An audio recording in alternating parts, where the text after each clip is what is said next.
আসসালামু আলাইকুম আমার প্রিয় বন্ধুরা, আপনারা কেমন আছেন? আলহামদুলিল্লাহ, আপনাদের দোয়ায় আমিও ভালো আছি।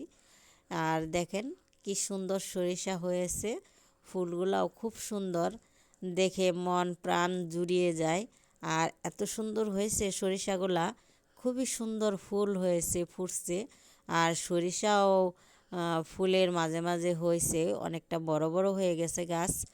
তো দেখতে খুবই ভালো লাগে, শাক আর সরিষা অসাধারণ সুন্দর দেখতে লাগে, যা নদীর পাড়ে খুবই ভালো লাগে। নদীতে পানি আর এদিকে সরিষা ফুল লাগানো হয়েছে। এখন শীতকাল আসলে বন্ধুরা, জোয়ার এত উপরে ওঠে না।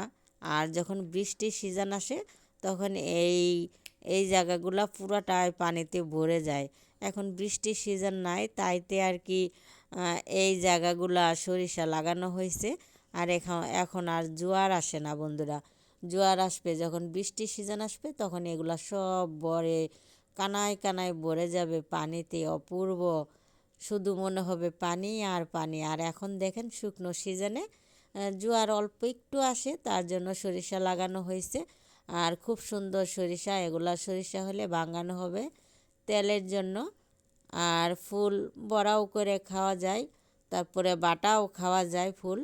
তো যাই হোক, আর এই যে এখানে লাউ গাছ লাগানো হয়েছে বন্ধুরা, বেশি বড় হয়নি, ছোটো ছোটো। তো যখন লাউ হবে, তখন লাউ হোক আর না হোক, শাক তো খাওয়া হবে বন্ধুরা। তো গাছগুলা খুব সুন্দর হয়েছে। আর বৃষ্টির সিজন আস্তে আস্তে লাউও খাওয়া হয়ে যাবে ইনশাল্লাহ। তো বন্ধুরা, আজকে দেখেন, আজকে আর রান্নার কোনো ভিডিও দেখাইতে পারলাম না। যে যেখান থেকে আমার ভিডিওটা দেখতেছেন, দেশ ও দেশের বাহির থেকে, সবাইকে জানাই আমার আন্তরিক শুভেচ্ছা ও ভালোবাসা। নতুন কোনো বন্ধু যদি আমার চ্যানেলটা ভিজিট করেন, তাকেও অসংখ্য অসংখ্য ধন্যবাদ।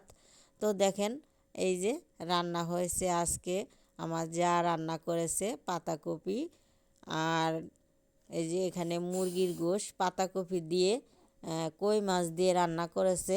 তরকারিটাও খুব সুন্দর হয়েছে। আর ডাউল রান্না করছে, মুরগির গোশ বোনা করছে, আর এখানে টমেটো, ধনিয়া